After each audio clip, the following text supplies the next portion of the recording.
you'll hear a little voice. There you go. So I am so excited that I got to work with this amazing group of people and see this presentation come together, because each one of you are totally amazing in the work that you're doing. I've been working with disability activism for a long time in my life. Personally, I was an adaptive climbing coach for several years in Minneapolis with Courage Kenny. And I also got to work with Twin Cities Adaptive Cycling, which was such a cool program. But, you know, I think just like everyone else, disabilities affect my life in different ways. My mom has recently become sick, and her mobility access has severely changed. And, you know, I think that this isn't an uncommon story, but being able to have things that I can still do with my mom, and things that I still can say, you have the ability to do everything that I can do. I think that's so important to me. And I think so important to, you know, I'm sure everyone in this call, but I do find it really important to talk about the language that we use, and the ways that we talk about connecting with each other. So without further ado, I want to give time to these amazing presentations. We've packed a lot in a small amount of time. So I would love to introduce you to Juliette Rizzo. Such an honor. She is a national Safe Streets advocate. She's also a national inclusive walk audit leader, member of the Rails to Trails Conservancy Board of Directors, and the former Miss Wheelchair America. So Juliette, did you want to take it away? Absolutely. Thank you, Alyssa. And my platform as Miss Wheelchair America was Find Your Courage, Share Your Vision, Change the World. And I am very proud that Alyssa found her courage to share the story about her mother. We all have stories that involve access and ability. And I'm thrilled to be here today with Alyssa sharing something so important that she said to us as panelists. She said, my mom is not the one that's disabled. The world is, and we need to change it. And that's why we're here today. You know, disability is the one minority group that any one of us can join on any given day. And we need to be, you know, ready. I thank the League ahead of time for being that role model, you know, ROLE and ROLL. It's good to hear that so many of you are here today. We looked at our numbers and we were thrilled because you all share, you know, the importance of including everyone and eliminating barriers, both seen and unseen. So we all believe that there should be an interconnected, you know, transportation network. And that's awesome for people like Alyssa and her mother who want to share in life together. You know, cycling has truly and really led the way to increased, you know, sensitivity to what access is, you know, on our streets, what it looks like and how we achieve, you know, safety for everyone to ride, not only for recreation, but for independent living and work and everyday, you know, errands. Together as a panel, we've come together today because we would like to see an expansion of who's really included in the bike lane and on public transportation. I remember my first tricycle, and you know, my first tricycle gave way to a power wheelchair from a mosquito-borne infection in childhood. And I had to change, quote unquote, you know, the way that I live and the way, you know, that I ride through this life. So you may be asking, I think the biggest question is, why is she speaking at a national bicycling conference? And why is that wheelchair in the bike lane? And Actually, that app. you know, it's Here, interesting to me because I live between Maryland, Washington, DC, and Southwest Florida. And I was at my house in Southwest Florida, and I bought the house because there were bike lanes in front of it when there were so few sidewalks in Florida, but I could get around. And so I actually was with a partner who has developmental and cognitive disabilities, and I take him on a bike ride every single day around the neighborhood. And as I went around the neighborhood 2 weeks ago, there was a nurse standing out in front of a house, and she gave me this huge thumbs up, and she goes, "Way to go, that's so cool." And she goes, "You know, if anybody asks you," she said, "that is your bike." She said, "I know it has tilt and positioning features, and if you tilt it, it's your recumbent. That's so cool to see you out there together." And so, that was a beautiful experience that I had. And indeed, as my new neighbor said that, I felt included. It was cool to see me in the bike lane. It wasn't something, that was not normal. We're all walking and rolling somewhere. This is just the way I get from point A to point B. And we're here today to break down the stereotypes and the barriers. This presentation will show you what Dr. Z and I call some pinch points. Some pinch points, one between cycling and transit, which Serenity will share. Another pinch point about expectations, proving everyone can ride, which John will share. And another one where resorting to legal advocacy to make change may be what we have to do. And Dr. Z will share that today, along with the ironies of what a successful lawsuit can and may not be able to do. And then we have a call to action for the league. And I know Amelia's here as well, to increase access, to increase political awareness, legislative success, and to create and literally build together the momentum on the ground with all of us, paving the way for the movement that's going on in this country right now of people in all abilities wanting to be included in the outdoors.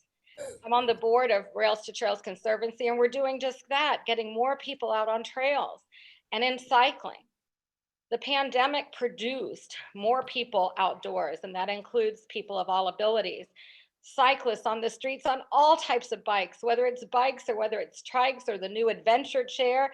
I just tried the new grit chair out, and I'm so excited that I might be able to join you out there. With that, Alyssa, my slides. And I ask each of you, as we open up with these slides, to give some thought today. Do you speak inclusion? And I'm going to share a few tools so that you may use those as you roll through this session. Next slide. As I was speaking in New York, a young woman with a disability came up to me and she said, "Do you know what people with disabilities want? They want everything that everybody else has. And do you know what the acronym disabled stands for? DISABLED. Deserving individuals seeking a better life and education and a date." And we might need that bike to go on that date. And so again, we talk about how COVID has impacted us. We'll go to the next slide, Alyssa. And COVID has impacted us in so many ways. When we think about it's created some more barriers, as well as identified a lot of solutions. And one of those barriers is isolation. And we're creating opportunities for people to get out and to socialize together on bikes together. We're also thinking now about how possible solutions to COVID can create barriers for people with disabilities. When we put up things like tents to extend dining options outside, many of them are put up and they're in the paths of people with disabilities. So again, just want to bring your attention today to some of those things that help us think about true inclusion for everybody. Some people don't even identify with the disability community or with having a disability. And yet, as you can see in the picture, adapted cycling is available for everyone. And this is a picture, Dr. Z, who you'll meet in a little while, and also John as well, will talk about adaptive cycling and talk about how we can get people out there on many different types of cycles. Many times even parents don't realize that a child can cycle, and John's message is going to be everyone can ride. And so one of the things we want to do with today's session is simply just raise awareness of what's out there. Next. We also want to talk about, it's not about acknowledging the disability, it's about acknowledging people. One person with a disability is just that. It's just one person with a disability.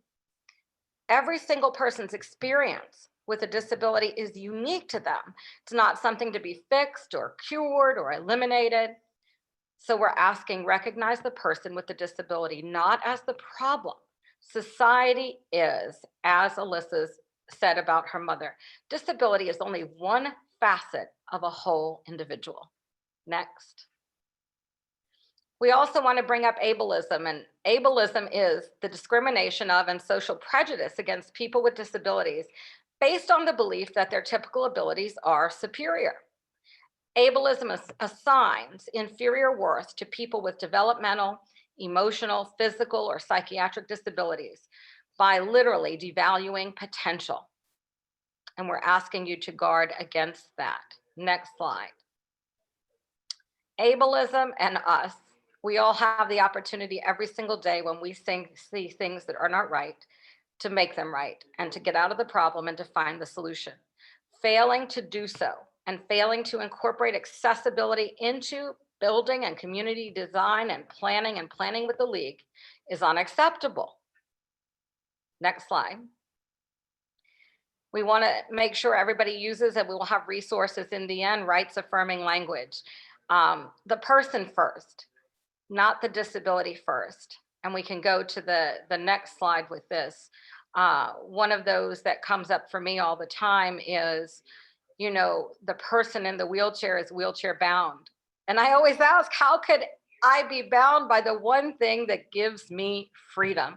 And so we have to guard against microaggressions. You are so retarded. I am so OCD about cleaning, et cetera, et cetera. Next. It's important to invite everyone to the table, and that's what we're going to do today in this panel. It is no longer accessible to not have a woman at the table. It is no longer appropriate to not have people of color at the table. And as Judy Heumann, one of the world leaders on disability, very clearly says, and Alyssa, can you read the last sentence there because it's blocked on my screen?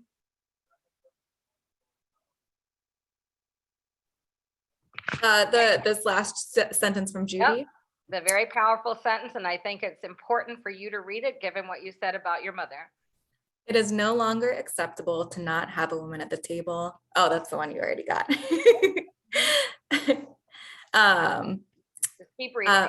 But no one thinks to see if the table is accessible. Well, we do think about that table today with this panel, and we think about how it's accessible.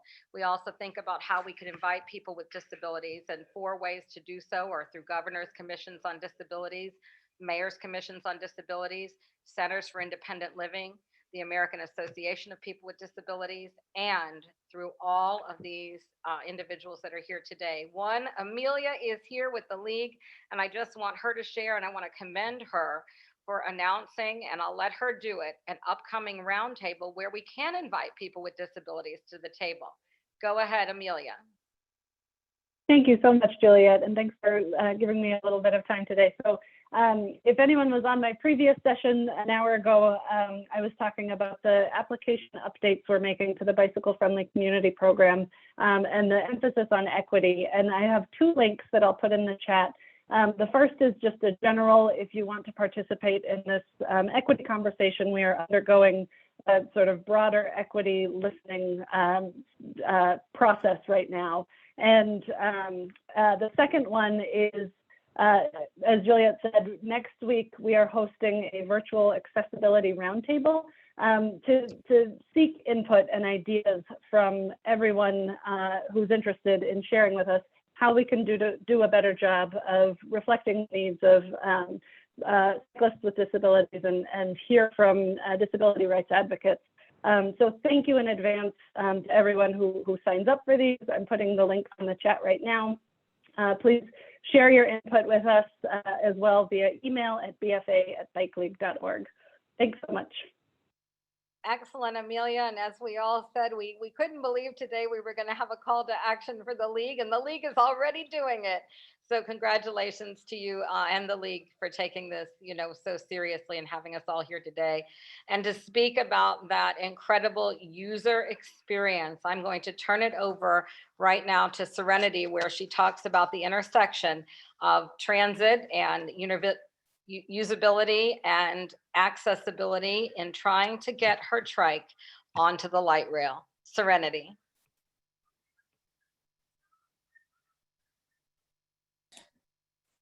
Thank you. I'm Serenity Ebert. I am a disabled cyclist, and I dream of a future where everyone can get anywhere they need to go, no matter what mode of transportation they're using, where everyone has the same rights to travel, no matter what mobility device they choose to use, as the ADA has given us the choice.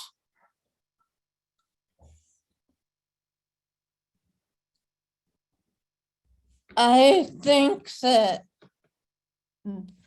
bike lanes and infrastructure should be consistent and interconnected everywhere they go,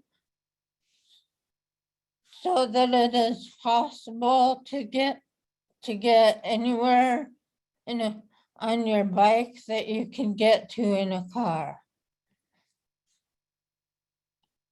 People don't often think of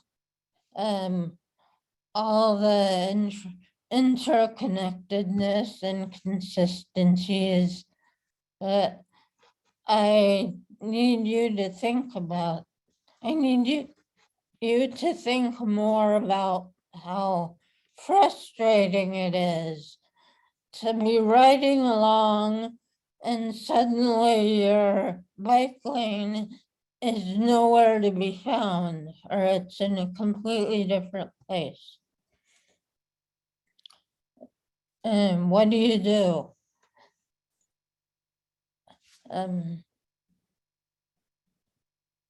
I want it to be clear what you're supposed to do as you're moving forward.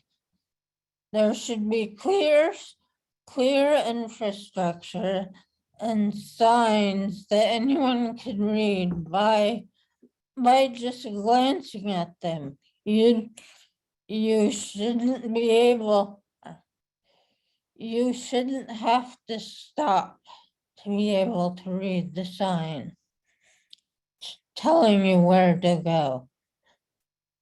And next slide, please. Sorry, I keep forgetting.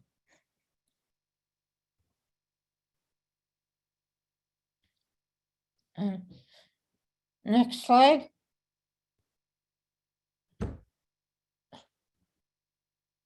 I think we're having a little difficulty here. Can you see my slide? Can everyone see my slides? Okay, here, let's. Yeah. All right. We need this. We need to be able to take our mobility devices on public transit, because there are some places that you just can't ride to. Riding alone won't get you everywhere. It's just not possible.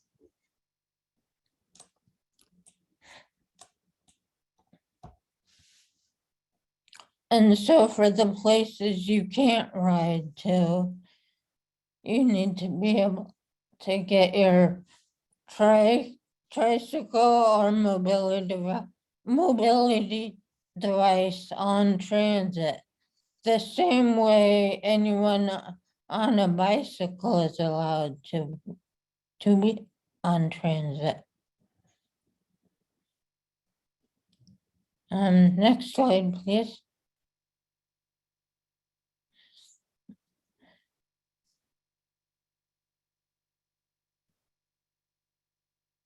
This is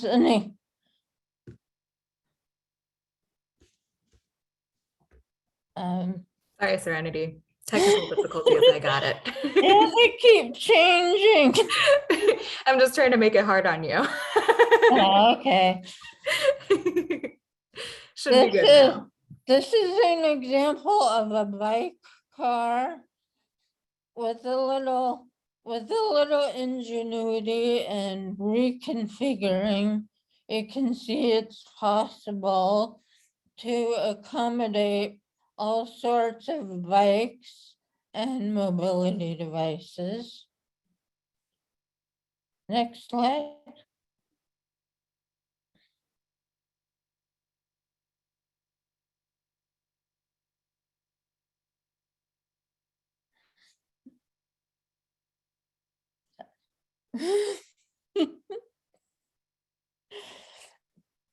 This is an example of a wheelchair accessible escalator at a transit station in Japan, so that people in wheelchairs are able to use escalators and don't have to,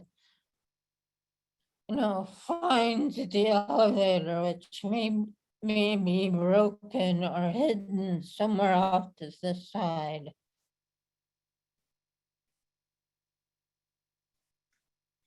Or in a corner. This is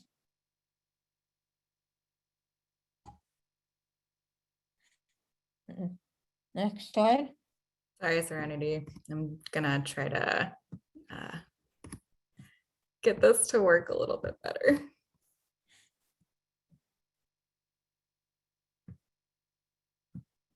Here, I'm gonna do it like this. All right. We still have this one to do. Okay, this is level boarding. As you can see, I think this is the Kansas City streetcar. Level boarding is when the curb comes up to meet the entryway of the streetcar or bus or train. There is no opportunity to slip off the curb or the bus. So no falling into the gutter or backwards onto the curb. Can just roll straight in. It would save a lot of time for everyone boarding, as they don't have to step up or maneuver. Next slide.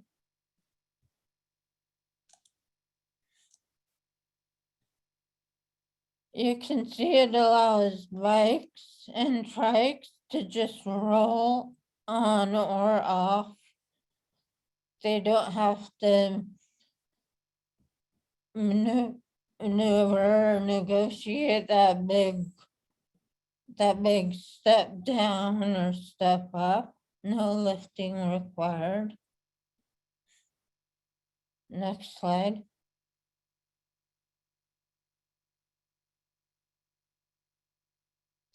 And here we have the wheelchair accessible escalator in a Japan transit station again.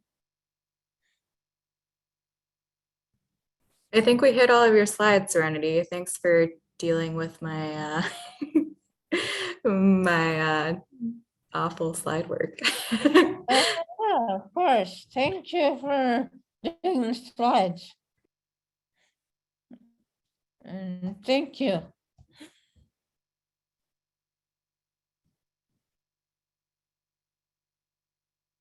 Juliette, you're muted.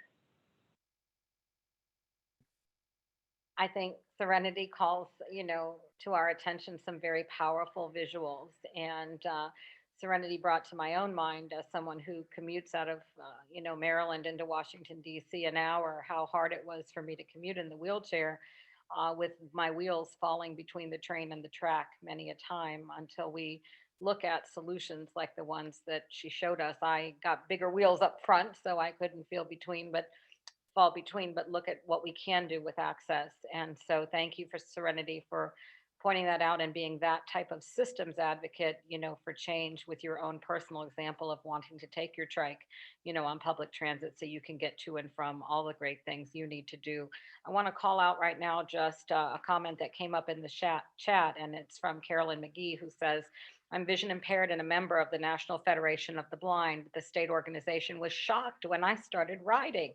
They haven't even considered it a possibility, but it increases inclusion now versus waiting for driverless cars. Even if someone can't see well enough to ride solo, does not mean they cannot do it tandem, which is a great lead in. When we look at Serenity's high expectations, we look to John Waterman for taking away low expectations for people. He believes that all people can indeed ride, and he's got some unique riders that indeed are going to share with us today as well. And John runs an empowered program called PEAC in Michigan, and it's a long-standing program that could be a model for everyone across the United States.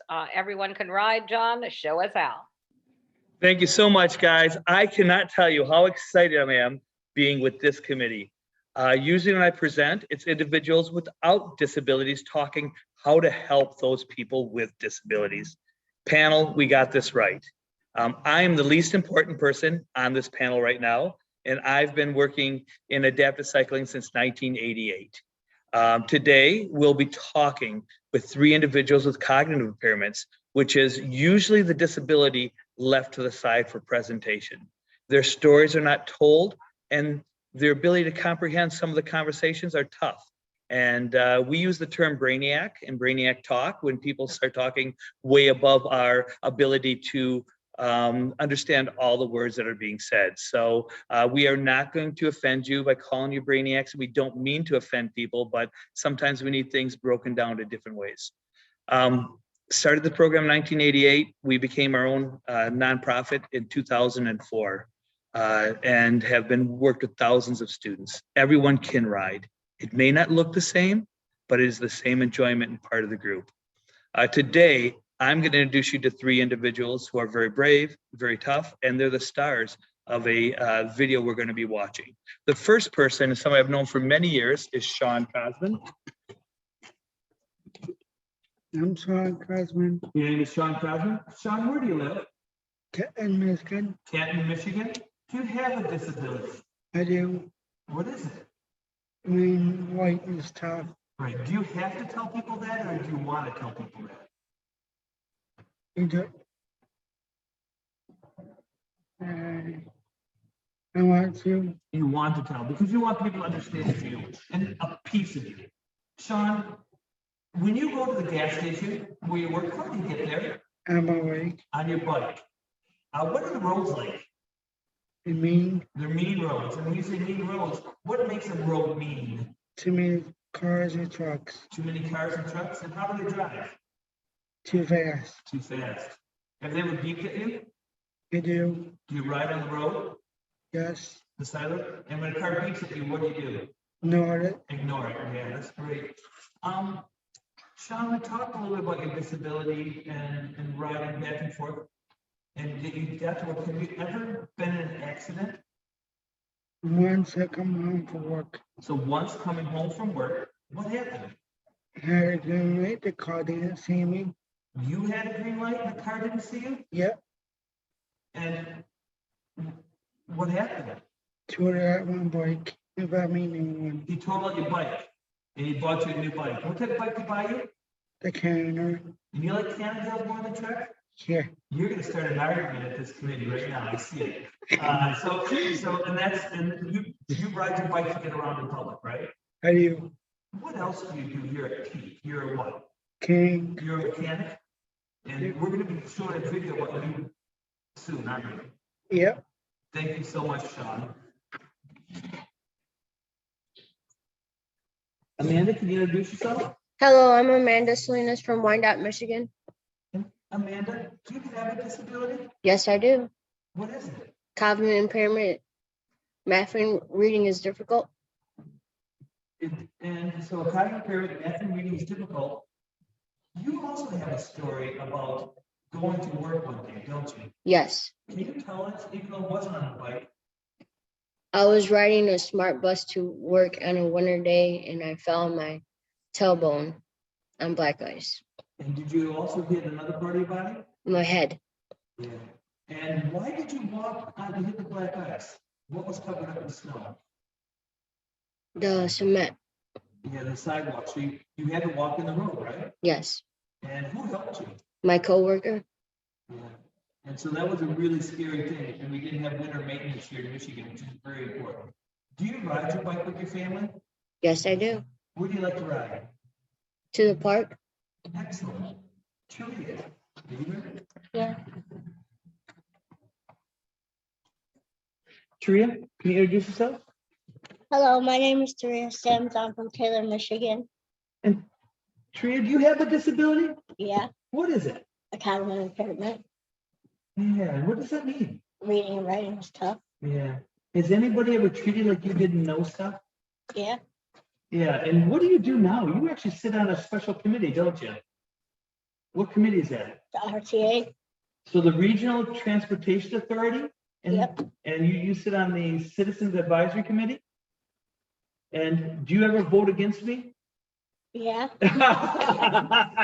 So you make your own decisions and work with that. That is great, Taria, and I'm so glad to have you here. We are now going to show a video of you guys about your mechanics. Being part of the mechanics was really, really an important part, wasn't it? So as we pull this up now, PEAC has just started a mechanics program. You are looking, this is our shop right now. And we're gonna bring up that video. We're sharing our screen. And thank goodness Caitlin's doing this, not me.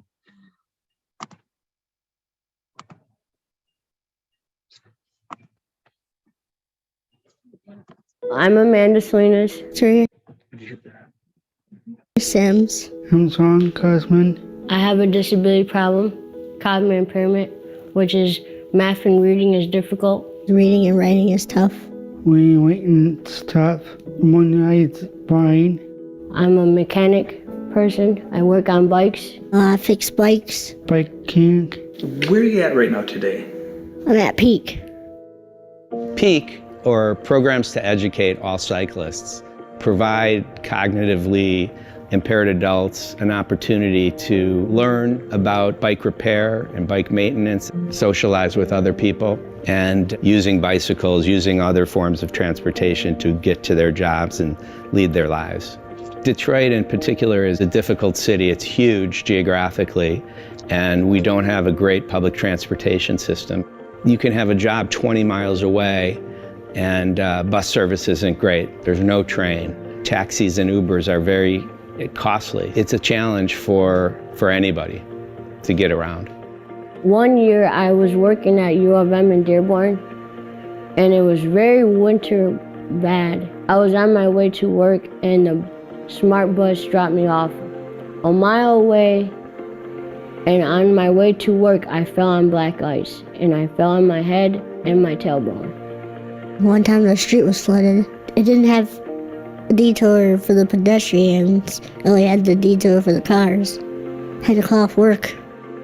Once I was coming home from work, I had a good night. The car didn't see me, hit me. Hearing about the needs of PEAC students is really important for our politicians and our legislatures. We talk to the senators and representatives and tell them about yourself and stuff that you know how to do. Make their bike path on in 275 and safer. No cars, nothing. We did free bikes for kids. For the holidays, we give them bikes that we fixed up for them. We are inundated with bikes for a very short period of time at Free Bikes for Kids. We work from October through December to get thousands of bikes repaired and redistributed to kids in the community. This year we gave away 2,400 bikes, and we had 90 days to get that done. So we need as many volunteers to come in and help fix those bikes and strip down bikes that we're not going to give away for us to use the parts. And PEAC comes in and does that, and they're so happy to participate, and they're good at it. I feel good. I feel amazing. It made me cry, but it made me feel good inside. Back Alley Bikes is a nonprofit bike shop in the Cass Corridor neighborhood of Detroit. Our primary focus is to increase people's education and access to bikes. And specifically, we focus on folks who use bikes or want to use a bike as a main form of transportation. We go there every other month and help them save good parts or get rid of the bad parts. Get ones to put aside and scrap at the bad ones. They can be in the shop at PEAC and learn their skills, and then come to our shop at Back Alley Bikes and really apply them. It's such an open, excited energy that PEAC students bring. People, when they come in, are immediately excited. They're saying, "Hey Jack, how are you? We're excited to be back." When one student left after their first time there, they were like, "Wow, this feels like our people."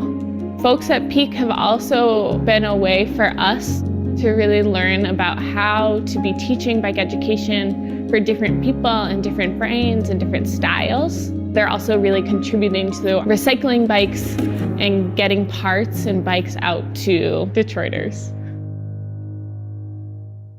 I'm a leader. I'm a leader. I'm a leader. Everybody's got something to give back, and it's important, whatever your skill set or whatever you're capable of doing, that you have that opportunity not only to receive, but to give. They're always being really intentional about how they interact with each other and with us. It's an incredibly thoughtful group of people. I like helping others, showing them how to ride a bike or tune up a bike. I teach new people that come to PEAC, like travel training, the smart bus. Showing them how to change the tires and trips. There's so much in our world that tells people with disabilities that you don't belong here or we don't need you. That is a complete flaw of our systems and how the world is built. And I see PEAC really trying to shift that. I think that there's so much we can create together.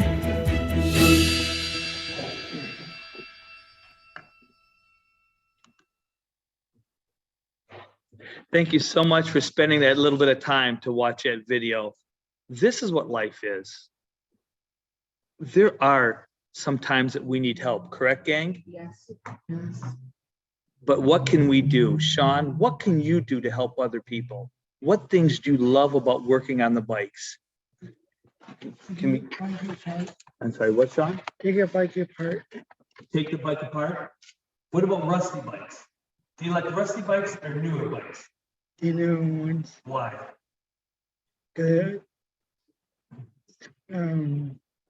Wasn't harder. The rusty parts are really hard to fix, right? Yeah. Pop. Amanda, tell us what you believe you really like to do and how you help people. When I went to Detroit for kids' bikes, I helped them out and got them bikes for the holiday. Excellent, and I was really proud of you too. But more important, who was proud? My friends downtown in Detroit, they got bikes for Christmas. That you gave, right? Yeah, I gave them bikes for the holiday. Taria, what do you like to do mechanically working on the bikes? Fix them up Fix for them other up? people. Yeah, for other people, you like to fix them up to make sure, like Shawn likes to tear them apart and scrap them and move on, and you like to get them fixed up and running, right? Oh yeah. How do you feel about that? Good. We've talked a little bit about disability pride, haven't we? Yeah. What does that mean?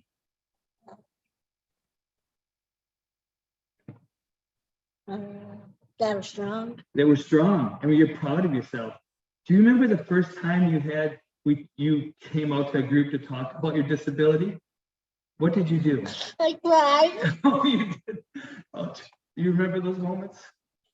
Now you're gonna make me tear up. I'm so proud of you and how far you've come, aren't you? Because it was tough, wasn't it? Thank you, Taria. Appreciate it. All right, so you can come back to your chair now.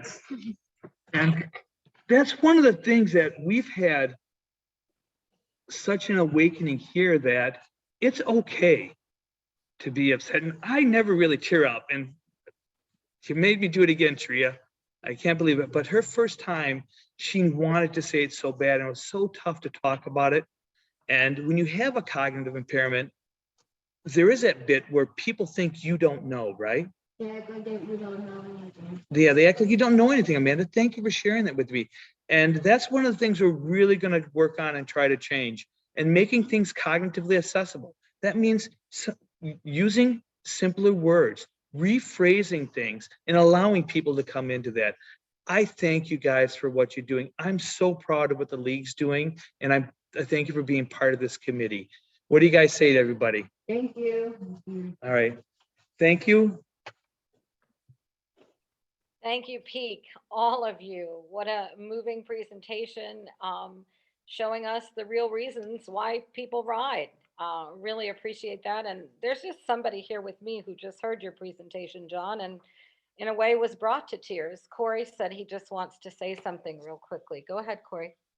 Yes, the work that you do is truly amazing. I'm Corey. I have autism, PTSD, and other cognitive disabilities. And seeing organizations and seeing people in the community being brought to life and working and doing things for a noble cause, it's just heart lifting and amazing. And why do you ride, Corey? I ride for the same reasons. I ride to bring awareness to my community, to prove that I belong in the community, get to meet people in my community, and also to achieve things in adventure. I believe that I see more riding on my bike than I do driving in a car. I understand the more places I could do more things on a bike than I can do in a car. I don't have to look for a parking spot to go into that new restaurant, to meet the people that are just standing and walking. I can talk to them. And Corey has a dream, and one of his dreams is to ride with our next presenter, and that's Dr. Z. Yes. Thank you, Corey, for sharing what you did. And Dr. Z is amazing. He came together with me to speak at Walk Bike Places, and we are that team that we need to model here today of how an everyday, cyclist could work with a person with a disability. And look at where we are today with his incredible background in diversity and inclusion. I want him to share with you today a little bit about how being an advocate, being an ally, and using the law could make a huge difference. He's going to talk today about a lawsuit that was filed against the Department of Transportation in Oregon. And while it had a $23 million outcome and settlement and a commitment to build 12,000 curb cuts, there's still so much work to do. Dr. Z. Oh, thanks, Juliette. Well, this is just really fantastic. John and I had been halfway working to get something like this started at the league since about 2018. So it's taken a little bit of time, but we are so thankful that you are all here. And we want you to spread the inoculation, if I can use that word in today's language, to all parts of where you're from. So what happens when the cat is no longer at the table? Next slide, please. I think the issue comes up and has come across the United States in a number of places. The Disability Rights of Oregon is a federally sanctioned group. It's composed of many lawyers, and they really are intended to promote and defend the rights of individuals with disabilities. That is what matters to them. That is their crusade, if you will. And just a little bit of history, they have helped in creating over 46 different bills in our legislature in Oregon in order to assist people. And they assist people in many different ways. So it may be child's rights, it may be crime victims' needs, it could be with guardianship issues and privacy issues that come along with guardians. and certainly in mental health rights. We in the cycling community and in the rolling community have been assisted, next slide please, by this lawsuit. Next slide again. That was, oops, is there a slide before that? Maybe not. That one, thank you. We were benefited in 2016 by a lawsuit that was initiated by the Disability Rights of Oregon. And so, as Juliette said, there were over 12,000 curb ramps that really needed to be remediated. And this is one of the problems that all states have. We have 6 different transportation subunits of the Department of Transportation. And the standard of care is just not the same. In the medical world, we have standard of care in terms of what you do with a broken leg, or what you do with appendicitis, or what you do with particular sore throats, or even virus infections. And so the different regions of Oregon really did not have a consistent care of how to create curb cuts, how to initiate and really manufacture them. So the lawsuit was stating that this was a real barrier, which you all know about. And the rights group won, as Juliette said, $23 million. The darker side of this is that the remediation was to take place over 30 years. Excuse me, over 15 years, marching out into the year 2030 when this should be completed. Next slide, please. So what happens is that all barriers that prohibit people on an Oregon roadway or trail needs to be remediated. This staircase, which is on a 75-mile historic Columbia River Highway trail, was built in 1987, and that's 3 years before the 1990 ADA, American Disabilities Rights, came into fruition through federal legislation. So it's early. Yes, it was made in 87, but the staircase is not going to be replaced, needing some $7 million in order to complete the construction on fairly fragile and difficult terrain until all the city ramps and barriers have been done. So this is pushed out to 2030. Next slide. So this is sort of the issue is really where do the priorities become for the state to decide, well, the trail only has perhaps 1,000 people a month versus some neighborhood that maybe only has 2 or none people using particular ramps. I know that I'm comparing apples to oranges, but the issue here is really how do we get the dollars to the right places, to the most people and the people in need? And one of the things that everybody in this audience really, it's so important that you become an ally.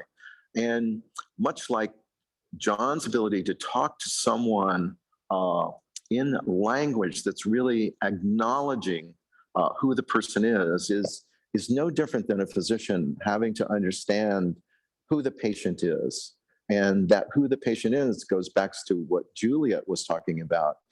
You don't necessarily label the patient with a diagnosis. You understand that the diagnosis is only part of the whole person.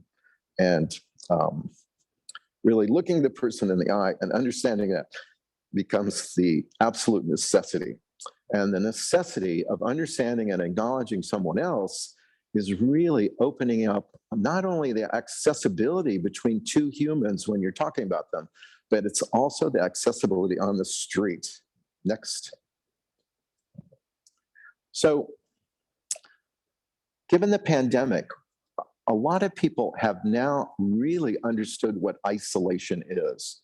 And I think it's time to look around your neighborhood, to look around the people that you work with, the people that you trade with, the people who service you, service providing meals to you, etc. And think about what is normal, what is accessible normal. Next slide. And facing that, you realize you have to understand the whole notion of diversity, the whole notion of equity, inclusion, and really have a sense of belonging to the real human race. Next slide. And Juliette and I have been talking for a number of months that accessibility is really the key to all of this, and that actually diversity, inclusion, and equity is really under the umbrella of whether you have access or not. And the second part of that understanding is that when we come together, we can have a better voice with all the voices under the same tent. Next slide. And so the several of us on this committee decided that we needed to ask the League of American Bicycles to do several different things. And the first is really, Juliette is going to take the first one. It's the LAB to include people with disabilities at the table. Juliette. Thank you so much, Dr. Z, and especially for being an ally for me and so many other people of all abilities across the nation, and working especially with medically fragile children and teaching them to ride. That's very moving to me. And right now we're asking the League to recognize this movement, that there are grassroots movements across the country today, including adaptive bike shares, recognition, of a range of disabilities that can be both lifelong and episodic, and to help us determine, national guidelines for the inclusion of people with disabilities for any creation of, rehabilitation of a roadway. It's not rehabilitation of people, it's rehabilitation of, the roads together, the intersections, the signalization, as Serenity shared, the recreation areas. And we are asking for the League to create a board member position that is tasked with a disability lens and a nationwide, policy expertise in reducing barriers, for all people with disabilities. And we know that Dr. Z worked with DNI and the League, and we just ask that all that work be extended indefinitely. Thank you. And I think the next one is Serenities.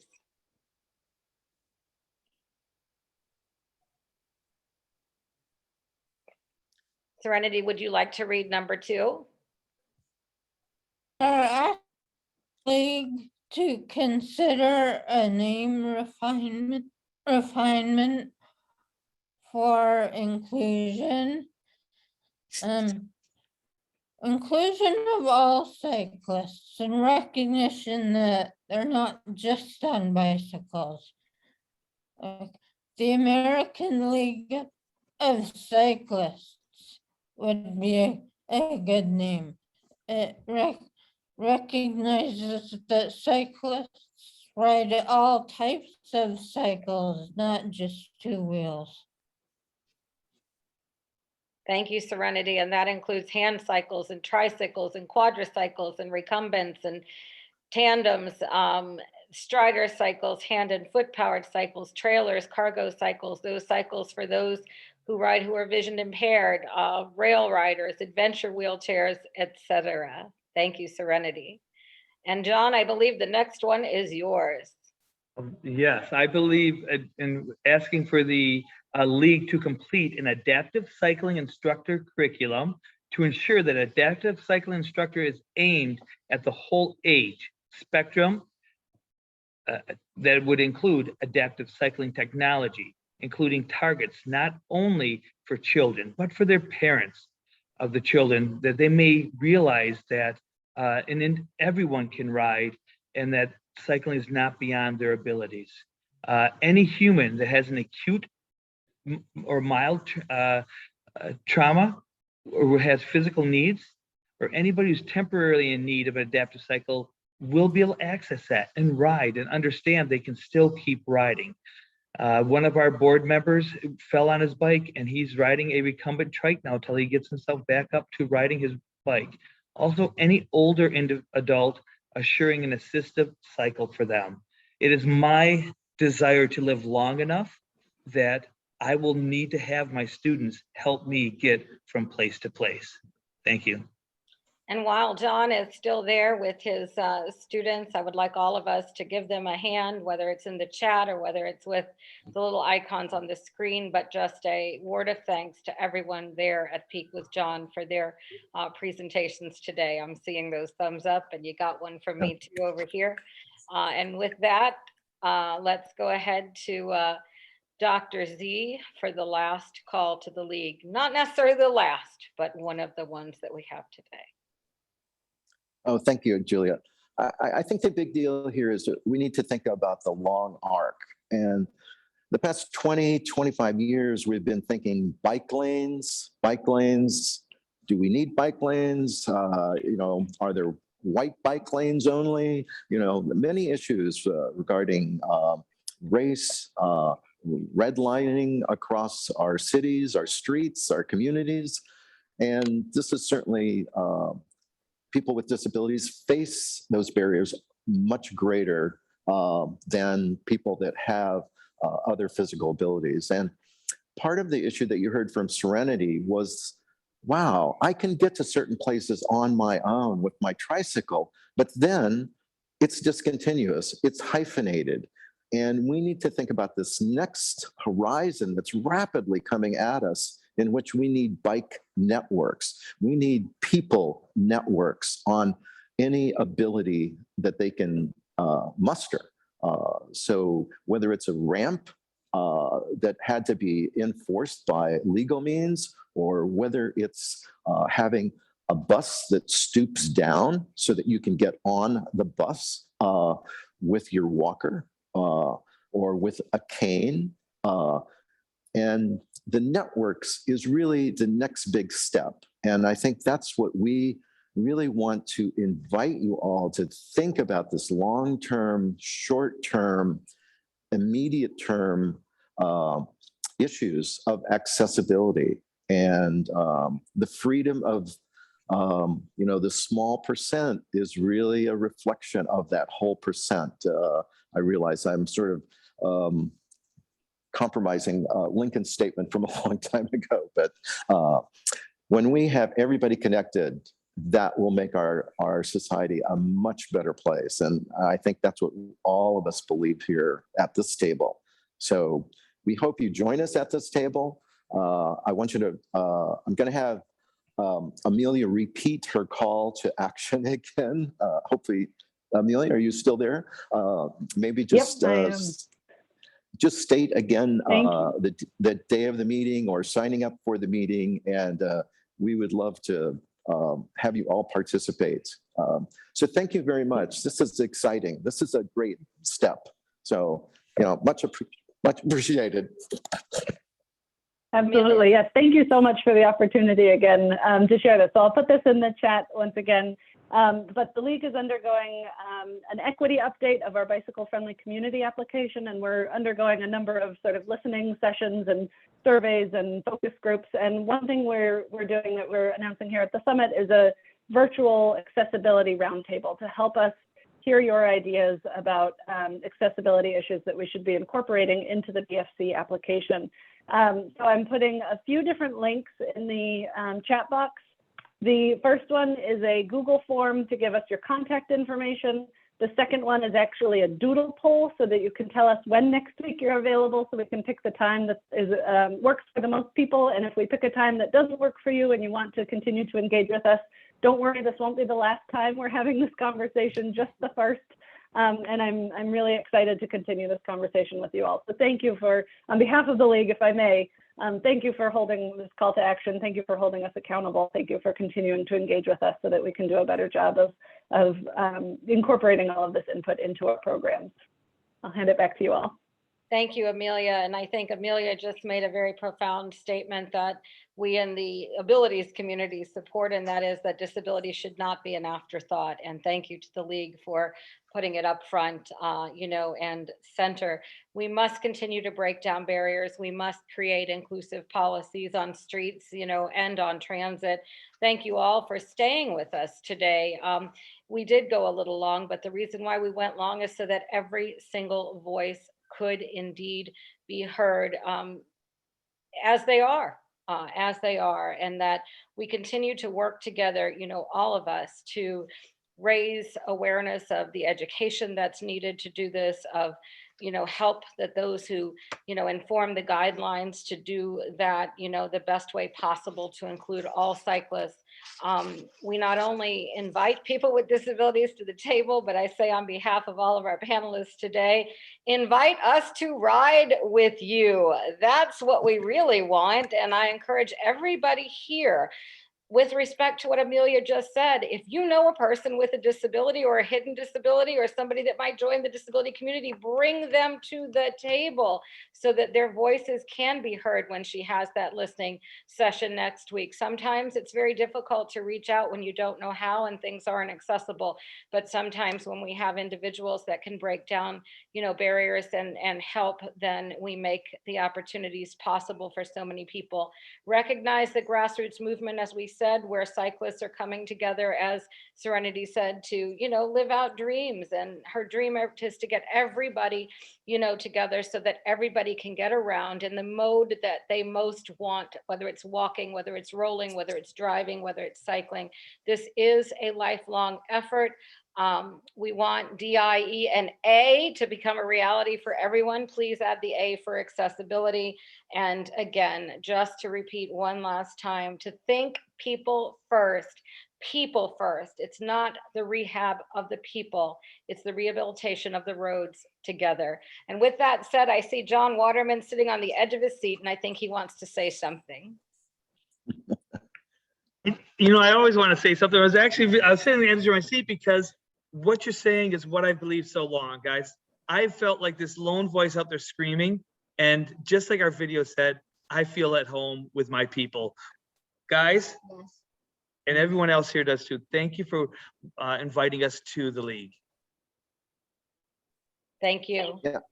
And we're happy to stick around for a little bit. Go ahead, Dr. Z. No, I just wanted to echo, I think everybody should get to know John. John is one of those pillars that we have all looked up to, and we are so thankful. We are behind him, so because he's led the way. So again, heartfelt thanks.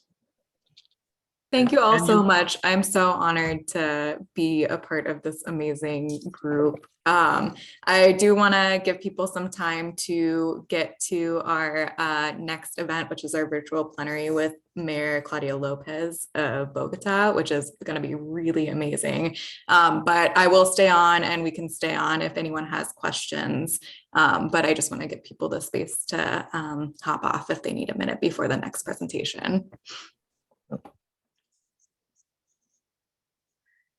Thank you, Alyssa. And again, we're all here to answer any questions if anybody has any. Thank you again all for having me on. I really appreciate it. And I'll keep you posted about when we schedule that roundtable next week. So thank you all. Excellent, all right, I'm going to hop off. You. Thanks, Amelia. Likewise. Yep. Bye-bye.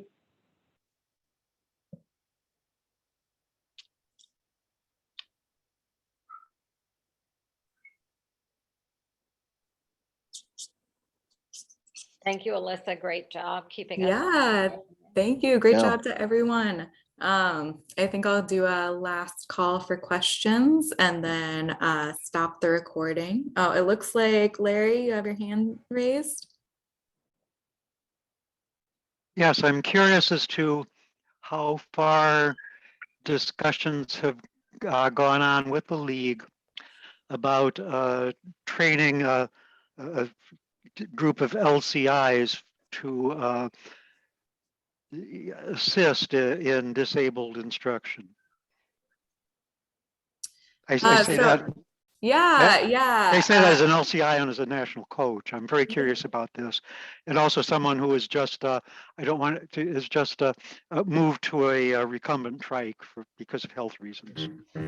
Yeah, so Allison Dewey, who is our director of education, actually just announced more equity scholarships for LCI trainings, which is really awesome. It's for, all of the letters that Juliette just said. So our EDI and also A. So it's definitely something that we are looking forward to, and also something that I think will make our LCI training much more accessible. But yes, that is near and dear to my heart. I do both want LCIs that are part of the disability community, and also it would be really amazing to involve some of the curriculum of LCIs, being able to teach for recumbents or for trachs, and have a more wide range of cycles that they can teach on. So we're future's looking bright. And Thank Larry, you, Mary. Thank you. So one of the things, Larry, too, is again, thinking this long arc, because more bike share facilities are occurring in all parts of cities across the United States, and having an LCI that's really trained in terms of fitting adaptive bikes to the person becomes very important. That's a success measure. It's a success step in order to getting the adaptive bike programs really facilitated and available, or again, the word accessible to other people. And I know John has some more thoughts. I think I'd like to hear directly from him as well. He's got a history of working towards this, and we need to help him by letters, emails, whatever. So, John? So the league has been very open. We're in active communication right now about developing a adaptive cycling certification, be it through our organization, be it with the league, and really promoting that. Bike share, Dr. Z, you hit it on the head. Any bike share that does not have adaptive equipment is not ADA compliant. Any bike share that does not have an ADA coordinator is not is not ADA compliant, part-time, whatever you want to do. We hear the same arguments we heard from the buses. Oh, if everyone has to put a wheelchair in the buses, the system's going broke. We've years of the bike share to be adaptive does not cost any more per bike than the standard bike. We've shown it in Detroit. We can show it all over. So what's interesting, just to take another 30 seconds, is that our adaptive bike share in Portland, we had the first 2 years that it started, in a survey, 30% of the people who were renting or using the adaptive bikes had a temporary medical, I'm going to use the word disability, but it was episodic. They had hip repair, they had knee repair, they might have had a multiple sclerosis event, an episode, they may have had a heart valve repair. So we have to be flexible and we have to think bigger. So some of those temporary disabilities become permanent, right. Some do not. But having the adaptive bike share, having the understanding of how do you train somebody, you have to look much more left and right if you can move your neck. You may need mirrors, et cetera. You know all those sorts of details. So that's where having this LCI really grantor becomes super important. Thank you for your question. Sign me up. Come west. We're done, Larry.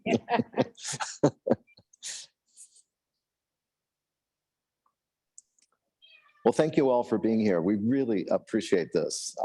And we'll meet next year, I hope. So definitely. We'll just have our own summit next year. Oh, it's too much work. Oh, I know. No, but seriously, send us your ideas. You have voices. We want to hear them. And that's how our life will all be better. I can get up there, but I don't know about taking the trike up there.